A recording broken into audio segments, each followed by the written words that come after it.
Bonjour et bienvenue pour une nouvelle capsule qui va traiter l'étude dynamique et l'étude énergétique d'un pendule élastique dans le cas horizontal. Donc avant d'aborder l'étude dynamique, je vais faire un rappel concernant la force de rappel, c'est-à-dire la force exercée par un ressort. On a vu qu'un pendule élastique, c'est un système constitué d'un solide S, accroché à un ressort de spire non jointive et de raideur non TK. Donc, question, qu'est-ce qui se passe lorsqu'on écarte le solide S de sa position d'équilibre? Donc, lorsque je vais écarter le solide S de sa position d'équilibre, soit vers la droite, soit vers la gauche. Donc, on constate que lorsqu'on écarte le solide de sa position d'équilibre vers la droite et on le lâche sans vitesse initiale, donc il va effectuer un mouvement de va-et-vient autour de sa position d'équilibre. Et le ressort se déforme. Donc lorsque le ressort se déforme, donc il exerce sur le solide S une force appelée force de rappel. On va donner son expression. Le premier cas, donc on considère que le centre d'inertie G0 est confondu avec l'origine d'un axe horizontal orienté vers la droite. Donc, ça c'est l'origine. Donc, je vais écarter le solide S de sa position d'équilibre. Donc, le ressort se déforme. Alors, il exerce sur le solide une force appelée force de rappel permet de ramener le solide S vers sa position d'équilibre. Donc, cette force est orientée dans le sens contraire, où on a écarté le solide S. Donc, on a dans ce cas, c'est la dilatation, c'est-à-dire on a fait allonger le ressort. Donc, sa longueur, ou bien sa nouvelle longueur devient L, puisque L0 représente la longueur initiale. Le second cas, lorsque je vais donc comprimer donc ce qu'on appelle le ressort. Donc dans ce cas, la force de rappel permettant toujours de rendre le solide S vers sa position d'équilibre. Donc la position d'équilibre est confondue avec le point O. Voici le point O. Donc la force de rappel, dans ce cas, dirigée vers la droite. Donc ça c'est CF.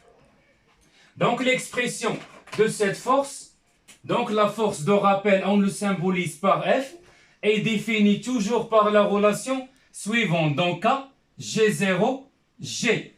Donc de sens opposé. Avec G0, c'est la position donc d'équilibre des centres d'inertie. Alors que G, c'est ce qu'on appelle le centre d'inertie à un instant T différent de 0. Donc, qui est égal moins K, G0G, c'est je fais la projection sur l'axe des X. Donc, G0G, c'est tout simplement X porté par E. Donc, ça, c'est cette expression représente donc l'expression de la force de rappel, quel que soit l'état des ressorts. Est-ce que le ressort se dilaté ou bien donc soit comprimé. Donc avec K, K c'est la constante de raideur. Elle s'exprime en newton par mètre.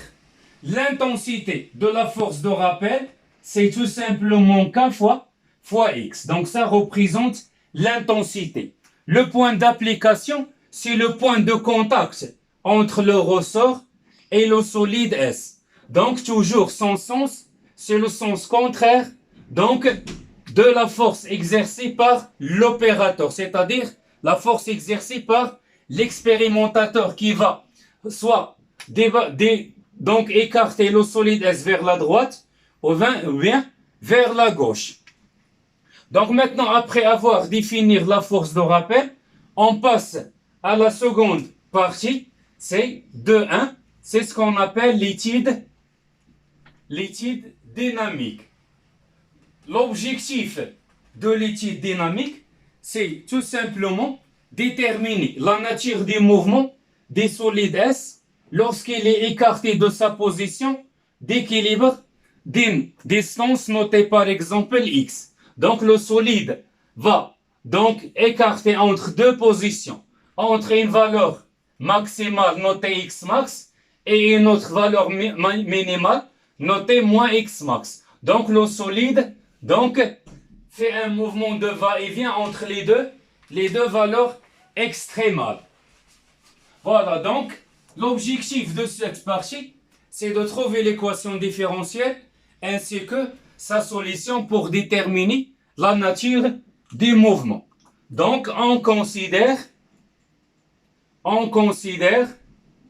un solide S de masse petit m accroché à un ressort R de masse négligeable de spire non jointive et de raideur notée petit k. À l'instant t égale 0, à t égale 0, donc on écarte le solide S de sa position d'équilibre.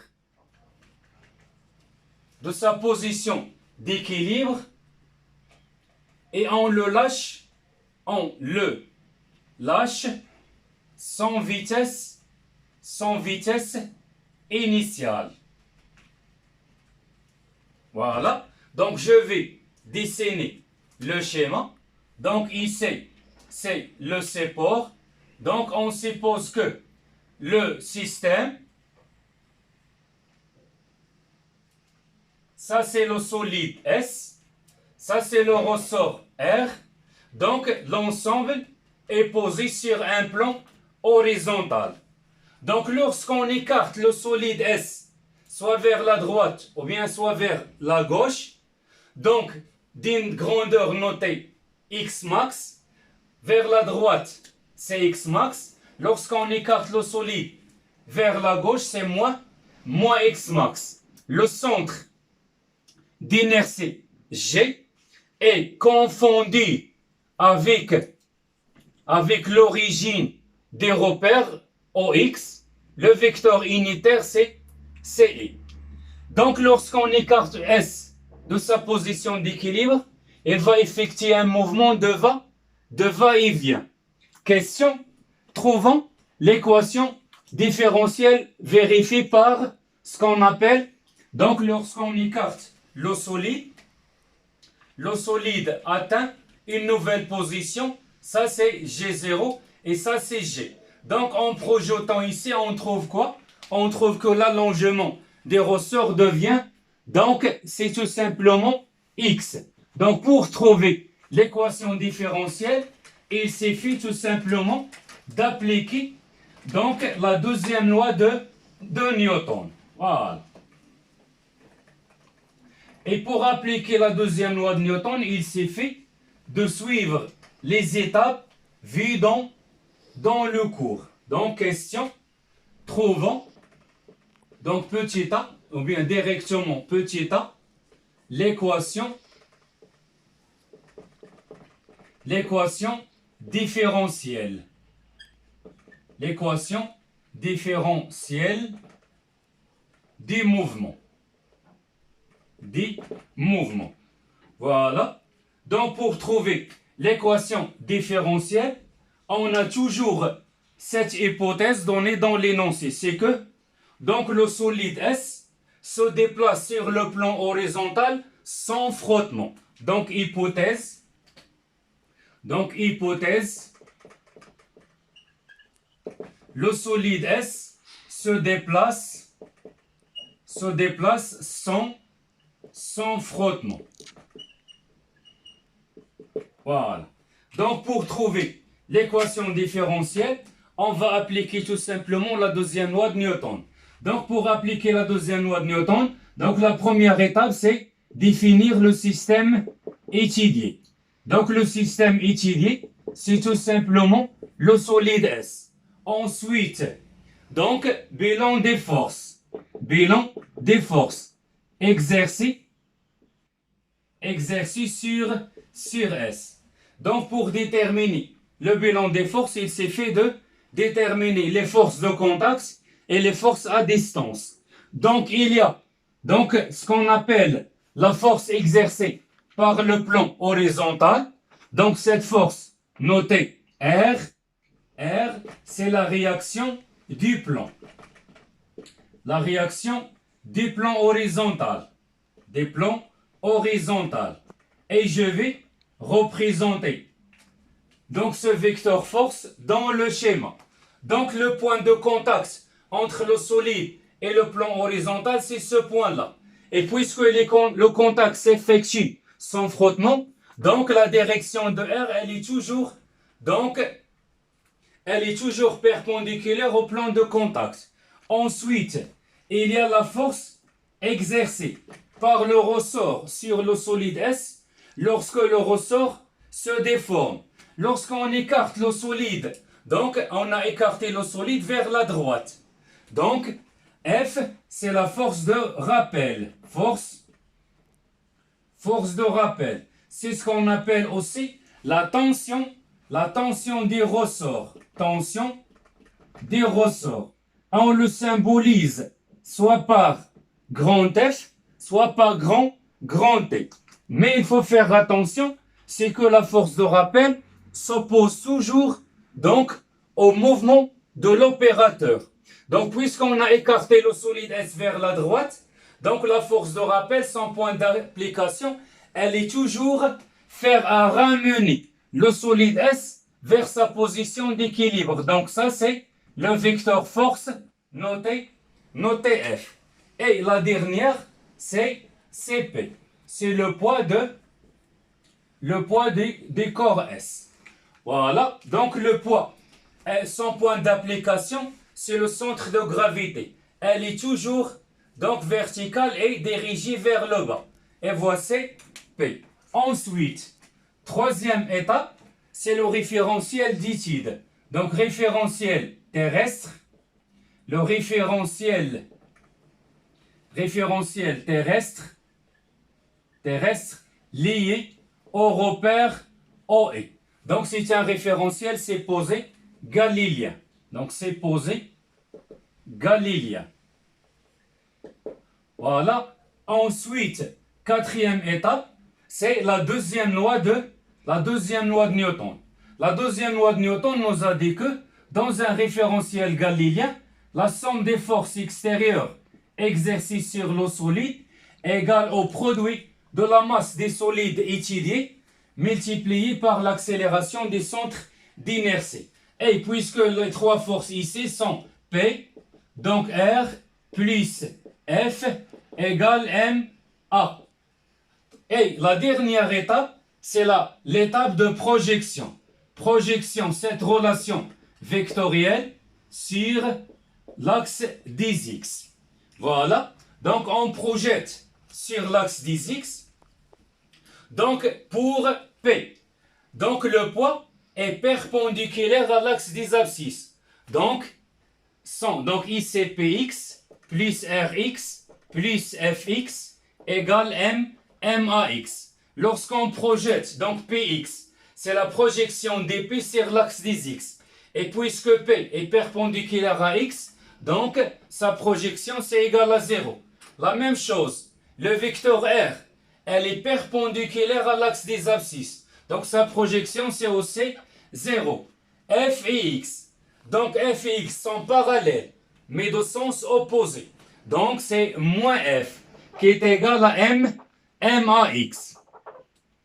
Donc ensuite, Voilà, maintenant, on obtient, on a vu que la force de rappel, donc moins F, égale M. A et AX, c'est tout simplement la dérivée seconde de X sur dt carré. Puisque l'accélération, c'est d de Vx sur d de t. Et c'est la dérivée seconde de X par rapport au temps. Et qui est notée tout simplement X 2 points. Donc on obtient moins. Et je remplace l'intensité des forces de rappel. C'est K fois X égale M. Donc, d carré x sur dt carré, c'est tout simplement x 2 points. Donc, en divisant les deux par les deux termes par m. Donc, on obtient x 2 points égale moins k sur m fois x. Je vais maintenant déplacer ce terme de l'autre côté. On obtient x 2 points plus k sur m. Donc, fois x égale à 0. Et ça, c'est la relation mathématique reliant la dérivée de la position x avec x. Et on a vu que la relation mathématique reliant une grandeur physique avec ses dérivées est appelée équation différentielle. Donc ça, c'est l'équation différentielle du mouvement.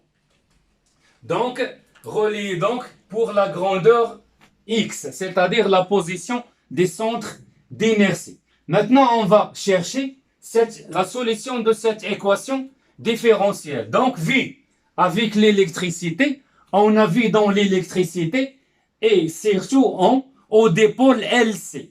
On a trouvé que, donc, c'est la dérivée seconde de ici par rapport au temps, plus 1 sur LC, et C égale à 0. C'est l'équation différentielle des dipôles LC.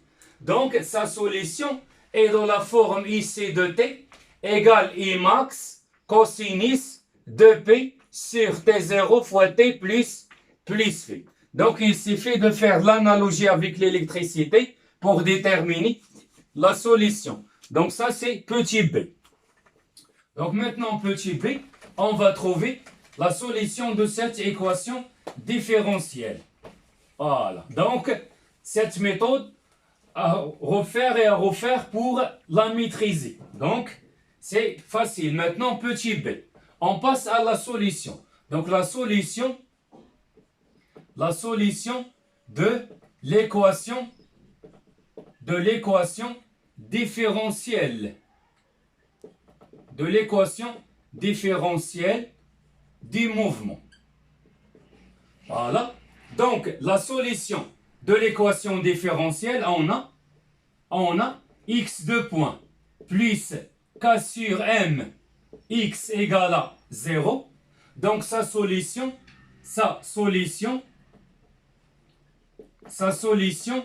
est de la forme suivante.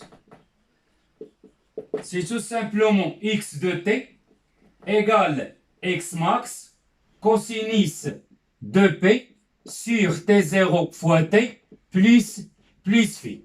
Bien sûr, x max représente, c'est l'amplitude des oscillations.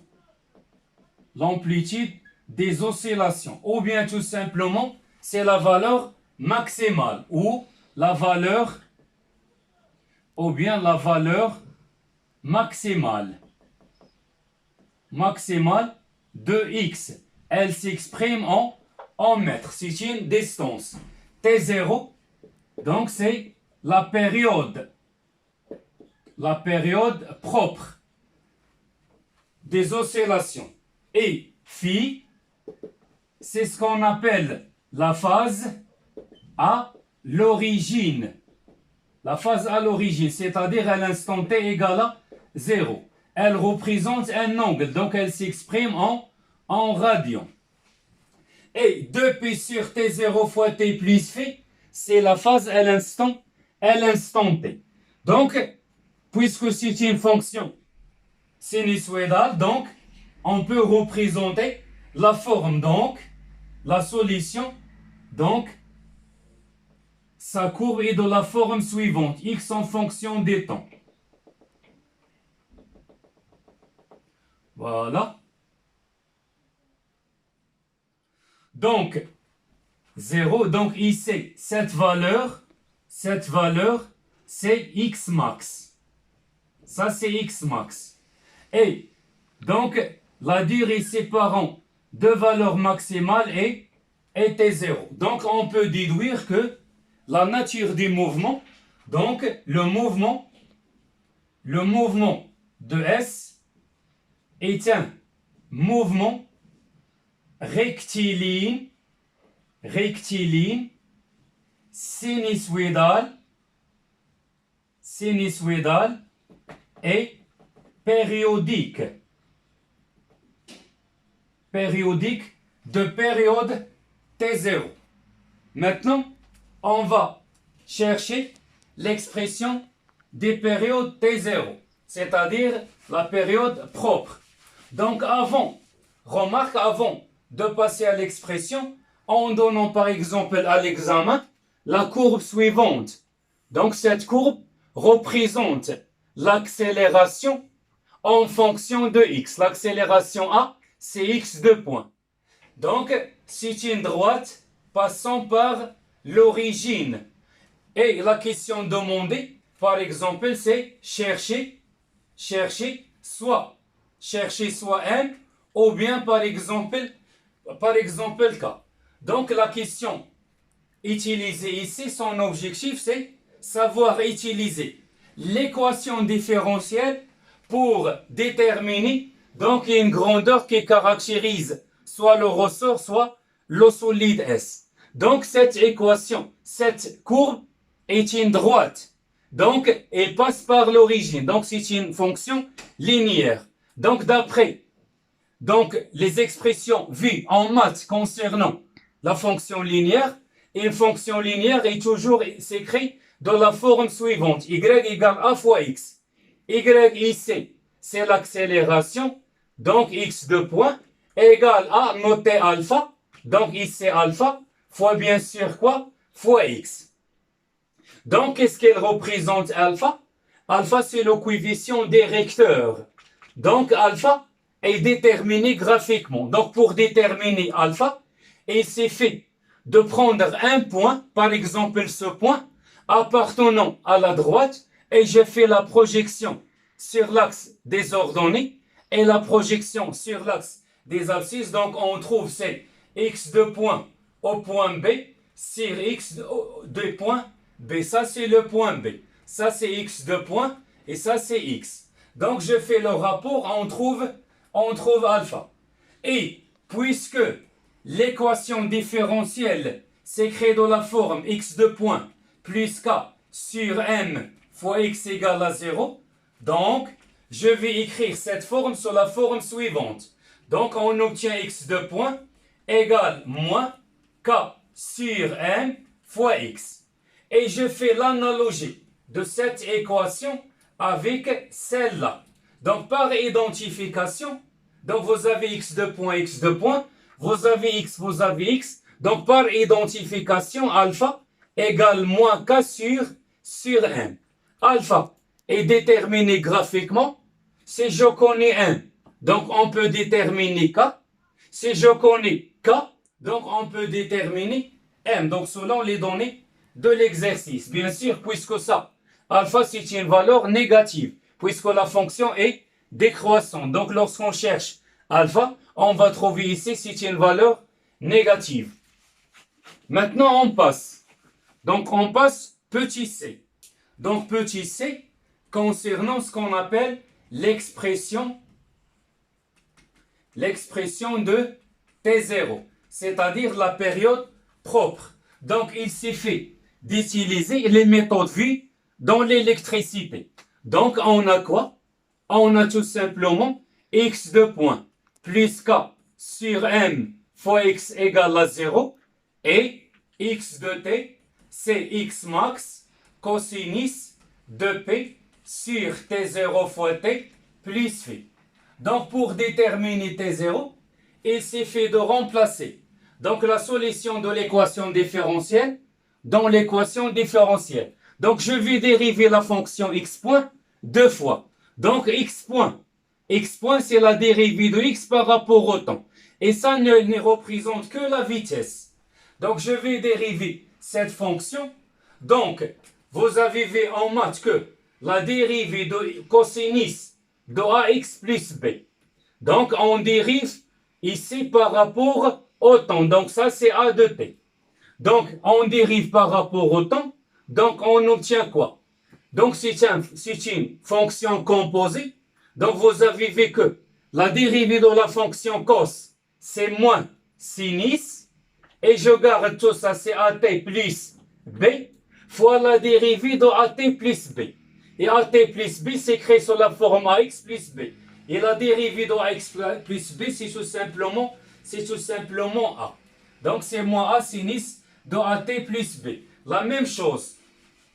Donc, en général, donc je vais utiliser les deux. Donc, le cosinus de ax, ou bien a de t plus b.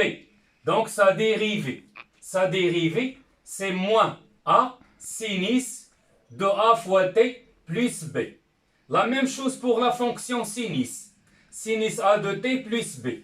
Donc, sa dérivée par rapport au temps. Donc, on dérive la fonction sin, c'est cos. Et je garde tout ça, c'est a de t plus b. Fois la dérivée de a t plus b, c'est a.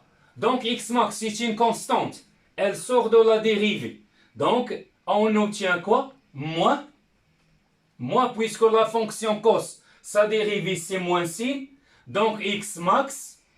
La dérivée de p sur t0 t plus phi, c'est 2p sur t0 fois sinus de 2p sur t0 t plus phi. La dérivée seconde maintenant. Donc, je dérive ça pour une deuxième fois. C'est moins. Donc, 2p sur t0, le tout au carré, puisque je vais sortir 2p sur t0 fois 2p sur t0, donc c'est 2p sur t0 au carré. Le signe moins, on le conserve, fois x max, fois cosinus 2p sur t0 t plus phi. Et puisque x de t égale x max fois cosinus 2p sur t0, donc on obtient la fin. Donc, x de point égale moins 2p sur t0 au carré.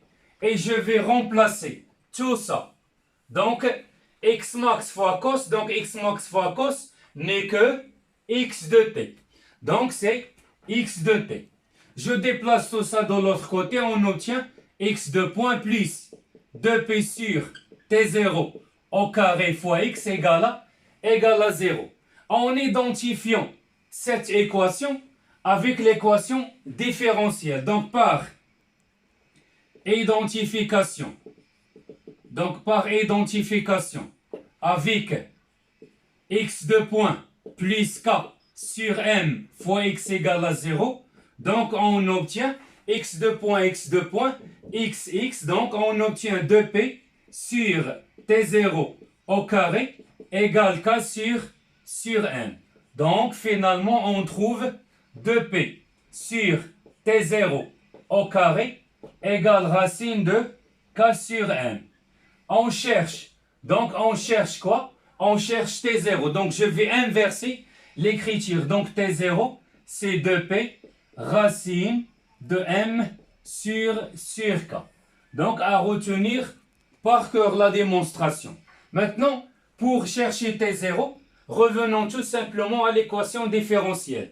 Donc t0 c'est toujours 2p fois la racine et je vais inverser k sur m. Donc k sur m c'est m sur k. Donc ça c'est l'expression de t0.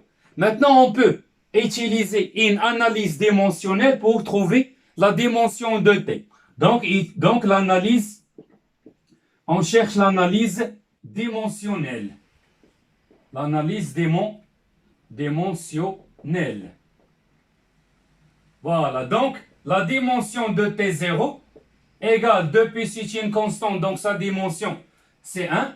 Donc, racine, donc c'est la dimension de m sur la dimension de k, le tout à la puissance 1,5. On sait que la dimension de m, c'est le kilogramme. Donc, il s'est fait de chercher la dimension de k. Or, la dimension de k, c'est newton par mètre. Et le newton, on a vu que F égale ma. D'après la deuxième loi de Newton, la force s'exprime en newton. Et m, c'est en kilogrammes. A, c'est mètre seconde moins 2. Donc, je peux remplacer le newton par kilogramme fois, donc, par mètre, donc kilogramme, mètre seconde moins 2, divisé par le mètre. En simplifiant par le mètre, on trouve kilogramme seconde moins 2. Maintenant, donc, la masse, la dimension de la masse, c'est le kilogramme. Donc, finalement, la dimension de T0, c'est le kilogramme divisé par la dimension de K. C'est kilogramme seconde moins 2. Le tout à la puissance 1,5. En simplifiant par kilogramme, seconde moins 2 devient seconde au carré à la puissance 1,5, c'est la seconde. Donc T0 est homogène à un temps. Maintenant, on passe, comment je dois déterminer la phase à l'origine. Voilà, c'est la dernière partie concernant l'étude dynamique.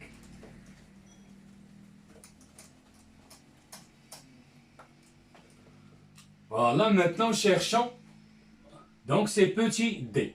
Donc, l'expression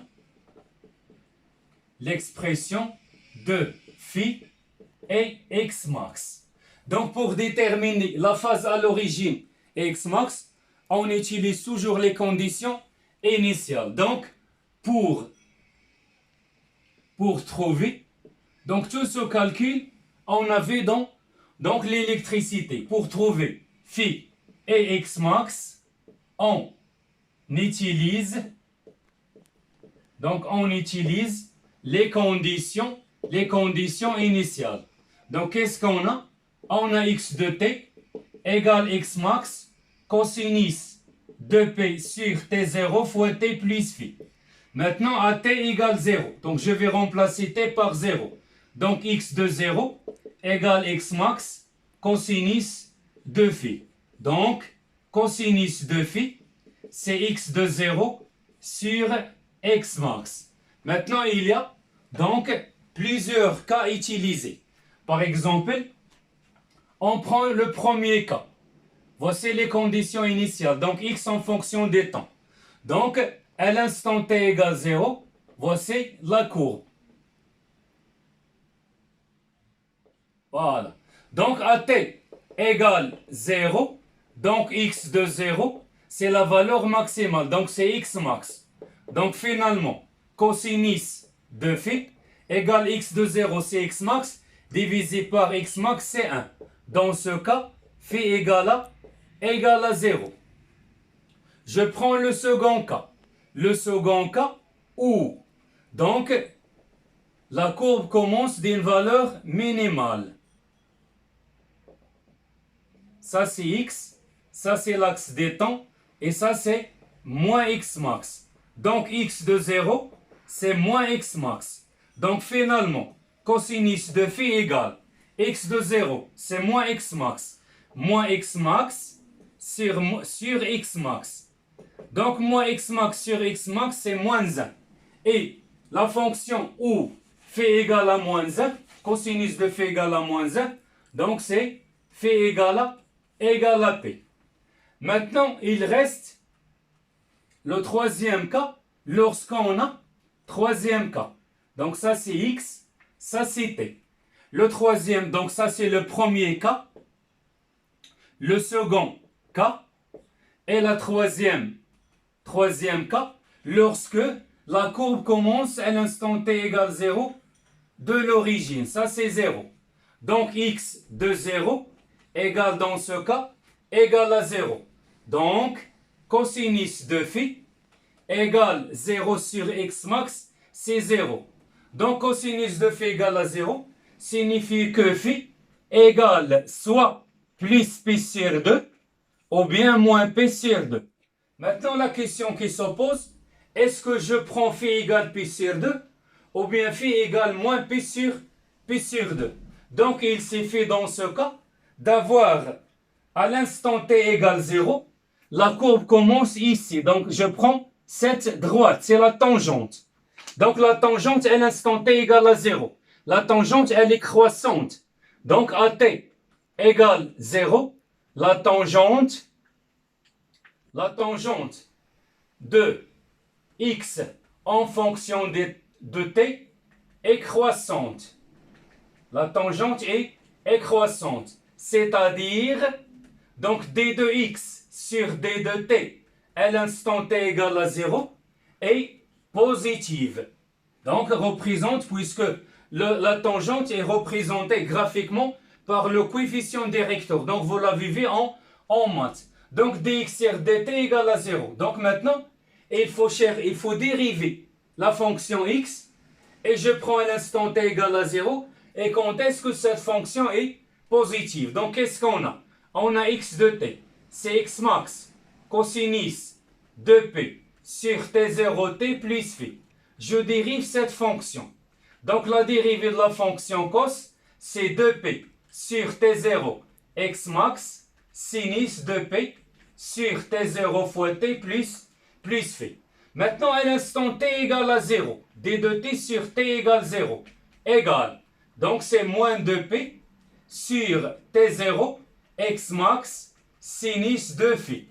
Et donc, la tangente, elle est positive. Donc, ça veut dire tout ça est positive.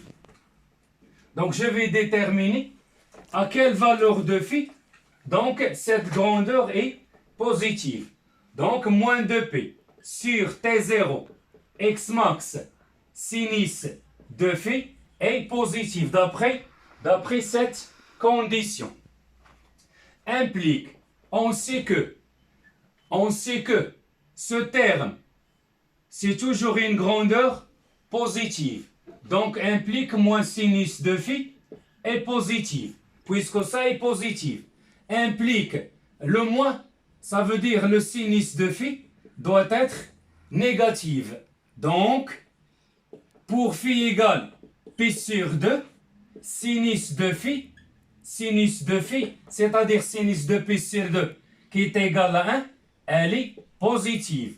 Et lorsque phi égale moins pi sur 2, donc sinus de phi égale moins 1, elle est négative. Et puisque on cherche la fonction sinus pour laquelle la valeur de phi, sinus de phi est négative, donc la solution possible, c'est phi égale moins pi sur 2. Donc finalement, d'où phi égale moins pi sur 2. Maintenant, dans la dernière, donc c'est lorsque la courbe commence de 0 mais vers le bas. Dans ce cas, je dois faire la même démonstration, mais dans ce cas, qu'est-ce qu'on peut avoir? Donc, qu'est-ce qu'on peut avoir pour le quatrième cas? Quatrième cas. Donc, le quatrième cas, vous avez une courbe de la forme suivante. Donc, vous avez ici, la courbe commence à cette valeur. Donc, la tangente, elle est décroissante. Ça veut dire d de x sur d de t. À l'instant t égale à 0, elle est négative. Je fais la même démonstration, mais dans ce cas, il faut chercher que sinus de phi est positif. Donc, phi égale plus p sur 2. Voilà. Donc, il faut faire attention. Donc, pour déterminer la phase, donc il faut faire attention selon les conditions initiales et selon la courbe. Ce n'est pas toujours x en fonction des temps. Donc, je peux donner v en fonction des temps. Je peux donner l'accélération A en fonction des temps. Je peux donner l'énergie, etc. Donc, il faut faire attention. Donc, tous ces assises, on va le voir dans une série d'exercices. Comment je peux déterminer la phase à partir de la courbe de V en fonction des temps ou bien de l'accélération en fonction des temps. Donc maintenant, on passe à l'étude énergétique. Donc lorsqu'on parle à l'étude énergétique, ça veut dire je dois définir l'énergie cinétique, c'est-à-dire l'énergie des mouvements, et l'énergie potentielle et l'énergie totale qui représente l'énergie mécanique. Donc c'est le paragraphe numéro 2. Donc le paragraphe numéro 2. Étude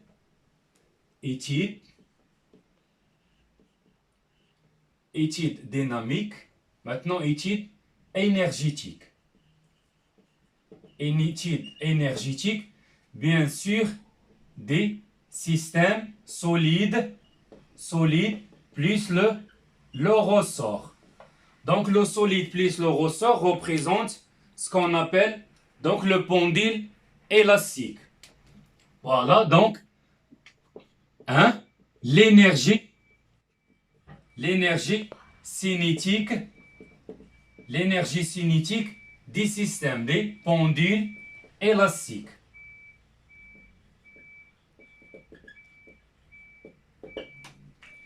Voilà, donc, on a vu que, puisque le pendule élastique, c'est tout simplement le ressort plus le solide S. Donc l'énergie cinétique des pendules élastiques, c'est l'énergie cinétique des ressorts plus l'énergie cinétique des solides S. Or, le ressort a une masse négligeable. Or, la masse des ressorts est négligeable. Donc, son énergie cinétique, c'est aussi, donc l'énergie cinétique des ressorts égale à 0. Ce qui reste, donc l'énergie cinétique des pendules élastiques, donc c'est tout simplement l'énergie cinétique des solides S. Voilà, donc, d'où l'énergie cinétique des pendules élastiques, c'est l'énergie cinétique des solides S. Donc, on a vu que le pendule élastique, c'est tout simplement un ressort plus un solide S. Donc, le système est posé sur un plan horizontal. Et le solide S est en mouvement de translation. Donc, c'est l'énergie cinétique des translations qui est égale à 1 demi mVo au carré. Avec V, bien sûr, c'est tout simplement d de x sur d de t, c'est x point. Or, x de t, c'est quoi? Donc, x de t, c'est x max cosinus de p sur t0 fois t plus phi. Maintenant, on passe à déterminer la dérivée. Donc, x point de t, je vais dériver la fonction cos. C'est moins sinus. Et je vais dériver ça. C'est 2p sur t0 fois x max sinus de p sur t0 fois t plus phi. Donc finalement, l'énergie cinétique des pendules élastiques, c'est 1 demi m fois v au carré. Donc v au carré, c'est tout simplement 2pi sur t0, le tout au carré. Donc le signe moins est débarrassé avec le carré, fois x max au carré, fois sinus au carré. Donc 2pi sur t0 fois t plus phi. Donc ça, c'est l'expression de l'énergie cinétique en fonction des temps. Donc je peux remplacer 2p sur t0 par donc k sur m. Donc on trouve aussi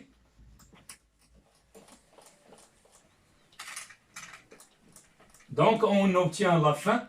Donc l'énergie cinétique égale 1 demi m fois 2p sur t0 est remplacé par, donc directement, or, directement, on sait que 2p sur t0 au carré égale k sur m. On a trouvé cette relation lorsqu'on a cherché l'expression de la période propre. Donc l'énergie cinétique devient 1 demi m, donc k sur m, x max au carré, sinus au carré, 2pi sur t0 fois t plus phi. En simplifiant par m, on obtient 1 demi k, x max au carré, sinus au carré de p sur t0t plus phi. Donc ça c'est donc l'expression de l'énergie cinétique en fonction des temps. Lorsqu'on trace la fonction de l'énergie cinétique en fonction des temps, on trouve que à l'instant t égale 0, donc pour un axe, donc ça c'est x, ça c'est l'origine, ça c'est donc le système S, donc et k donc évolue entre deux valeurs extrémales, x max et moins x max. Lorsque x égale à x max, c'est-à-dire lorsque le solide atteint la valeur maximale, son énergie cinétique, donc sa vitesse égale à 0. Ici, sa vitesse égale à 0, automatiquement son énergie cinétique égale aussi 0. La même chose, lorsque x égale moins x max, son énergie cinétique aussi égale à 0. Donc, puisque le solide atteint la valeur maximale donc, de la position, c'est-à-dire la vitesse, lorsqu'on écarte vers une valeur maximale, sa vitesse ici égale à 0 pour que le solide change de mouvement. Donc l'énergie cinétique est 0. Donc lorsque x égale 0, donc la vitesse est maximale, c'est-à-dire lorsque le solide passe par la première fois de sa position d'équilibre, donc sa vitesse est maximale. Et si la vitesse est maximale, automatiquement l'énergie cinétique aussi est maximale. Donc à l'instant t égale à 0, donc il passe par une valeur maximale. Donc, et ça c'est l'expression, donc la fonction de l'énergie cinétique en fonction des temps. Maintenant on passe à l'énergie potentielle. Donc l'énergie potentielle. Donc petit 2. Le second paragraphe. Donc de l'énergie potentielle. L'énergie potentielle des pendules élastiques. Des pendules élastiques. On est toujours dans le cas horizontal. Pendule élastique horizontal. Voilà. Donc vous avez ici le plan horizontal.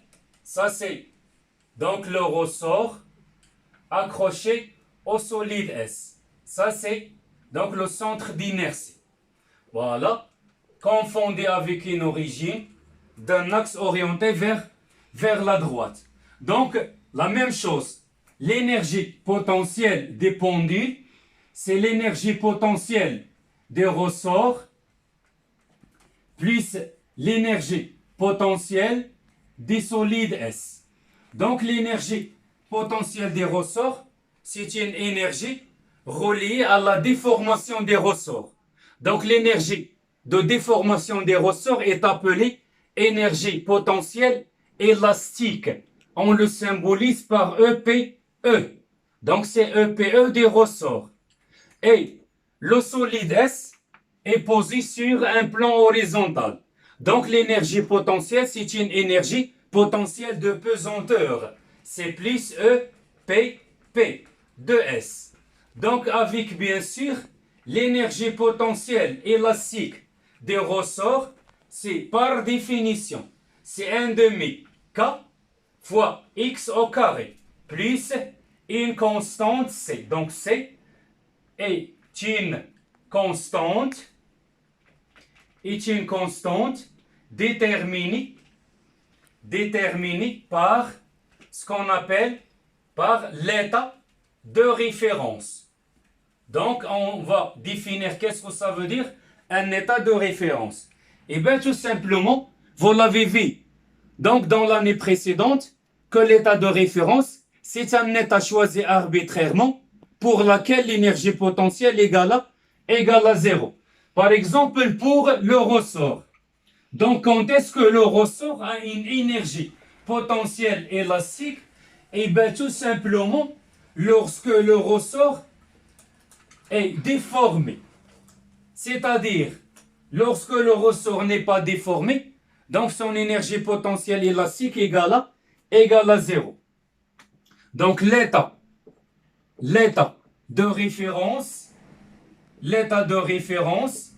est un état choisi arbitrairement, tel que EP égale à zéro. Par exemple, pour le ressort, c'est le ressort n'est pas déformé. C'est-à-dire x égale à 0. Dans ce cas, donc EPE égale à 0.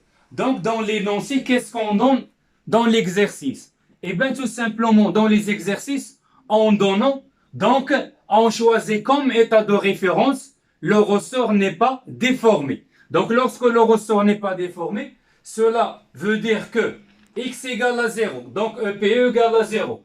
Je remplace EPE par 0, je remplace x par 0, donc la constante égale à 0. Donc finalement, EPE du ressort, c'est 1 demi kx au carré. Ça, c'est l'expression de l'énergie potentielle élastique. Énergie potentielle élastique. Voilà, maintenant pour le solide S. Donc, EP des solides S, c'est une énergie potentielle de pesanteur. On a vu l'année précédente que EPP, c'est mgz plus OC une constante. Cette constante est déterminée aussi par l'état de référence. Donc l'état de référence, c'est un état choisi arbitrairement pour lequel EP égale à 0. Donc qu'est-ce qu'on donne dans l'exercice? Eh bien tout simplement en donnant que on choisit comme état de référence pour l'énergie potentielle de pesanteur le plan horizontal passant par le centre de gravité. Voilà, donc je vais donc définir donc Z tel que ici, toujours Z, orienté vers le haut. Vous avez ici l'origine de l'axe. Je prends par exemple un point, donc ça c'est le point A. Donc ça c'est le plan horizontal passant par A. Exemple, donc on choisit un exemple, donc soit le plan horizontal passant par A comme état de référence. Donc ça, c'est une donnée de l'exercice. Donc, lorsqu'on veut chercher l'énergie potentielle de pesanteur, on commence toujours par la définition. EPP, c'est mgz plus constante. Donc, il faut chercher tout d'abord la constante. La constante est toujours déterminée par l'état de référence. Qu'est-ce qu'on a comme état de référence? On a comme état de référence le plan horizontal passant par le point A. Donc, le point A appartient à l'axe des Z. Donc, ça, c'est ZA. Donc, la constante, donc je remplace ici. Donc, 0 égale mg Z. Z, c'est le Z des points où passe donc le plan horizontal. C'est le point A. Donc, ZA plus constante. Donc, la constante, c'est moins mgza. Si on choisit par exemple comme état de référence le plan horizontal passant par le point O, donc je remplace EPP par 0, mgz et je remplace Z par ZO. Et Z des points O, c'est 0. Donc, on obtient 0 plus constante égale 0. Donc, la constante égale à 0. Donc, on obtient maintenant, donc finalement, l'énergie. Or, le plan horizontal, passe par le centre d'inertie. G de solide S. Le plan horizontal, c'est un plan passant par le centre d'inertie G. Donc, EPP des solides S toujours égal à 0. Finalement, l'énergie potentielle des pendules élastiques, c'est tout simplement l'énergie potentielle élastique des ressorts, puisque EPP égale à 0, qui est égal à 1 demi K, x au carré, plus une constante. Et la constante toujours égale à 0, lorsque le ressort n'est pas déformé. Donc maintenant, je vais tracer le diagramme de cette énergie. Donc,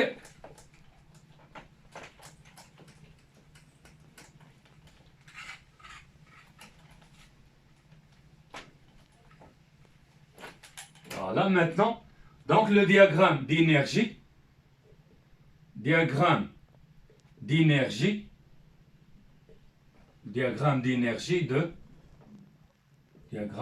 de EPE. Voilà. Donc, je vais trouver, donc, vous avez deux cas de figure, en fonction des temps et en fonction des points. En fonction des temps. Donc, on a EPE, c'est donc l'énergie potentielle des pendules élastiques, c'est l'énergie potentielle élastique des ressorts. Donc, c'est 1 demi K x au carré.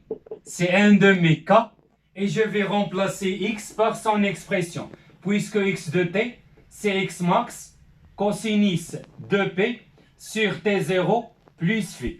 Donc, je vais remplacer x par cette expression. Donc, au carré, c'est x max au carré cosinus au carré 2p sur t0t plus phi. Donc, si je trace cette fonction, donc EPE en fonction des temps, ici 0, la même chose. Donc, vous avez x, ici 0. Donc, le solide varie entre deux valeurs extrémales, x max et moins x max. Ici, c'est 0. Donc, lorsque x égale 0, je remplace pour x égale à 0.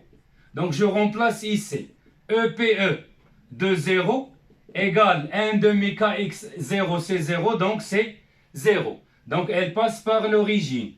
En fonction de x carré, donc, c'est une fonction cosinus, et la fonction cosinus à l'instant t égale 0. Donc, il passe par 0. Donc, qu'est-ce qu'on a? Voilà, donc, je vais tracer. Donc, puisque vous avez le carré ici, donc, on obtient cette courbe. Ça, c'est l'énergie, donc, potentielle élastique. Donc, pour x égale 0, donc, l'énergie potentielle élastique égale à 0. Et lorsque x égale x max, donc, elle est maximale. EPE max égale, dans ce cas, c'est 1 demi K x max au carré. Maintenant, je vais tracer donc l'énergie potentielle en fonction de x. En fonction de x. Ça, c'est en fonction des temps. Maintenant, EPE en fonction de x. Donc, ici, x, elle varie entre deux valeurs maximales, x max, et la valeur minimale, c'est moins x max. C'est ce qu'on appelle la barrière de potentiel. Donc, lorsque x égale à 0, l'énergie potentielle est nulle. Et lorsque x égale x max, l'énergie potentielle est maximale. Par exemple, je prends que ça, c'est la valeur maximale. Donc, c'est une fonction parabolique. C'est une fonction parabolique. Donc, ça, c'est EP, EPE. Donc, à partir de cette courbe, donc, je peux déterminer, par exemple, la valeur de K. Donc, cherchons en donnant dans l'exercice la courbe de EPE en fonction de X. Et la question demandée, trouver la valeur de K. Il suffit d'utiliser la valeur. Donc, EPE max égale 1 demi K, X max au carré. Donc, K, c'est 2 fois EP max sur X max au carré. X max, c'est cette valeur. EP max pour la valeur, donc je fais la projection et je donne la valeur de EPE. Je divise par X max au carré, on peut trouver la valeur de constante de Rieder. La dernière partie, c'est l'énergie mécanique. Donc l'énergie mécanique, vous l'avez vu que c'est la somme de l'énergie cinétique et bien sûr de l'énergie donc potentielle. Donc c'est la dernière partie de ce cours. Donc 3 de l'énergie mécanique. Voilà, notez EM. Donc par définition, l'énergie mécanique, c'est tout simplement l'énergie cinétique des pendules élastiques plus l'énergie potentielle des pendules élastiques. L'énergie cinétique des pendules élastiques, c'est l'énergie cinétique des solides S. L'énergie potentielle des systèmes, c'est l'énergie potentielle des ressorts. Donc, on obtient EC, c'est 1 demi M X point au carré, plus 1 demi, EPE, c'est 1 demi K fois X au carré. Donc, ça, c'est l'énergie, donc l'expression de l'énergie mécanique. Question, en donnant dans l'exercice, montrons que l'énergie mécanique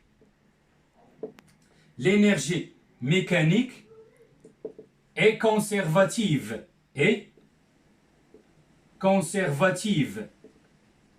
C'est-à-dire constante. Donc, pour montrer que l'énergie mécanique est conservative, en utilisant donc l'expression, donc il suffit de faire la dérivée. Donc, pour montrer que l'énergie mécanique est conservative, c'est-à-dire constante. Donc, comment je dois faire? Vous avez deux méthodes. La première, c'est quoi? Donc, il suffit de calculer la dérivée. Donc, on a EM, c'est EC plus EC plus EPE, qui est égal à 1 demi M X point au carré plus 1 demi K X au carré. Donc, ça, c'est l'énergie mécanique. Maintenant, je vais dériver cette expression par rapport au temps. Donc, c'est 1 demi. Donc, ça, c'est une constante. Donc, elle sort de la dérivée. C'est 1 demi fois M. Et c'est quoi la dérivée de X point au carré? Donc, vous avez vu en maths que la dérivée de Fn prime, c'est N fois F à la puissance N moins 1 fois F prime. La même chose. Donc, F carré prime, c'est 2 fois F prime. Donc, je vais utiliser cette propriété dans la dérivée. Donc, la dérivée de X point au carré, c'est 2 fois X 2 points fois X point. Plus 1 demi K, la même chose, la dérivée de X carré. Donc, la dérivée de X carré, c'est 2 fois X point. Donc, en simplifiant par 2, on obtient M x2 point x point plus K fois X point. Je factorise par X point. Donc, M x2 point plus K fois X. Et on a vu que ça, c'est l'équation différentielle des mouvements. Donc, ça égale à 0. Donc, 0 fois la vitesse, c'est 0. Donc, puisque la dérivée de l'énergie, donc DEM sur D de T égale à 0. Donc, l'énergie mécanique est égale à une constante. Maintenant, comment je dois trouver l'équation différentielle à partir d'une étude énergétique? Deuxième question. Donc, question 2. à partir, donc d'une étude énergétique, trouver l'équation différentielle des mouvements. Bien sûr, en partant de quoi? En partant de l'expression, donc de l'énergie mécanique. Donc, on a E, M, c'est 1 demi M, X point au carré, plus 1 demi K, X au carré. Donc, je vais dériver ça. Donc, DEM sur D de T. Après tout calcul fait, DEM sur DT égale X point, facteur de M, X de point, plus K fois X. Donc, et puisque les frottements sont négligeables, donc l'énergie mécanique est conservative. Et puisque l'énergie mécanique est conservative, ça veut dire est constante. Donc la dérivée d'une grandeur constante est égale à 0. Voilà. Or, les frottements sont négligeables. Donc, l'énergie mécanique est constante. Et si l'énergie mécanique est constante, donc la dérivée de l'énergie mécanique par rapport au temps égale à 0. Donc, x point, facteur de m, x de point, plus k fois x égale à 0. Et quand est-ce qu'on a deux grandeurs s'annule, le produit de deux grandeurs s'annule lorsque l'un des deux est égal à 0. Donc la vitesse est différente de 0. Il reste seulement m, x de point, plus k fois x égale à 0. Je vais diviser le tout par m, donc x de point, plus k sur m, fois x égale à 0. Et ça, c'est donc l'expression de l'équation différentielle que nous avons vue dans l'étude dynamique. Maintenant, il reste la dernière question, c'est que comment je dois montrer que l'énergie mécanique est conservative, on calculera sa valeur. Donc, on va trouver que, c'est la dernière, donc montrons que l'énergie mécanique égale 1 demi K x max au carré. Donc ça, c'est une constante. Donc, bien sûr, en partant de quoi? En partant de la définition. Donc, on a EM égale EC plus EPE qui est égal à 1 demi mx point au carré plus 1 demi k x au carré égale 1 demi m. Je vais remplacer x point par sa dérivée. X point, on a vu que la dérivée de x c'est 2p sur t0 au carré, x max au carré, sinus au carré, 2p sur t0t plus phi, plus 1 demi k. X c'est x max, cosinus 2p sur t0 fois t plus phi, le tout au carré. Donc ça au carré et ça au carré. Égale 1 demi m. Je remplace 2pi sur t0 par k sur m.